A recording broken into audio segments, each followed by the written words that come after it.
राधे राधे महाराज जी। महाराज जी, मीरा भाई जी, रामकृष्ण परमहंस जैसे संतों के जीवन से प्रेरित होकर मैंने एक गुरु की कामना की। ईश्वर ने मेरी प्रार्थना सुन ली और आपको गुरु रूप में मेरे लिए भेजा। आप इस समय में उन संतों जैसे हैं जिनसे भगवान ने मुझे मिलाया है। अब मेरा जीवन आपकी आज्ञा, श्रद्धा और समर्पण में पूर्णतः समर्पित है। महाराज जी, मेरा स्वभाव अत्यधिक बुद्धि प्रधान है। हर एक चीज को तर्क और विवेक से देखता हूं, पर भीतर कहीं ये भी समझ है कि आध्यात्मिक पथ पर भाव, श्रद्धा और समर्पण ज्यादा आवश्यक है। कृपया मार्गदर्शन दे कि मैं बुद्धि प्रधानता से भाव प्रधानता की ओर कैसे बढ़ सकता हूँ। बुद्धि प्रधानता कोई नुकसान वाली चीज थोड़ी है। कितना लगाओगे बुद्धि, उस अनंत में कितना लगाओगे? तुम्हारी बुद्धि ब्रह्मा जी के द्वारा बनाई हुई एक अंश में है। अनंत ब्रह्मांड है, कितने जीव हैं, एक बुद्धि है।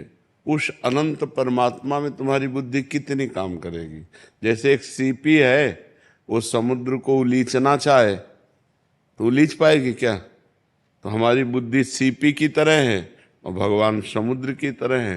तो बात श्रद्धा से बनेगी। ज्ञान भी श्रद्धा से ही होता है। श्रद्धावान लभते ज्ञानम तत्परा संयतेन्द्रिया ज्ञानम लब्ध्वा पराम शांति मचरेणाधिगच्छति। बात मान लो और उस पर चल दो, तो उसमें फिर अनुभव होने लगेंगे। और तर्क के द्वारा हम परब्रह्म परमात्मा को तो नहीं जान सकते, अपने बुद्धि के विषय को ही जानेंगे, परमात्मा को तो नहीं जान पाएंगे।